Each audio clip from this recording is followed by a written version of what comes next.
A weather message for the following counties in South Dakota: Hutchinson, Turner, Bottom, Yankton, and Clay. Heat advisory in effect from noon to 9 p.m. Tuesday. Excessive heat watch in effect from Wednesday afternoon through Wednesday evening. What? For the heat advisory, heat index values up to 105 expected. For the excessive heat watch, dangerously hot conditions with heat index values up to 107 possible. Where? Portions of central, east central, south central, and southeast South Dakota, northeast Nebraska, northwest and west central Iowa, and southwest Minnesota. This includes the tribal lands of the Incan Sioux Tribal Nation and the Flathew Sioux Tribal Nation. When?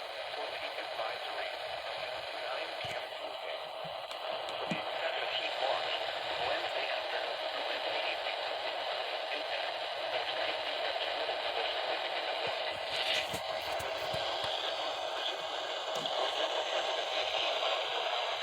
Southwest Pacific Northeast forecast and warnings with updates on this situation. Be prepared to drink plenty of fluids, stay in an air-conditioned room, stay out of the sun, and check up on relatives.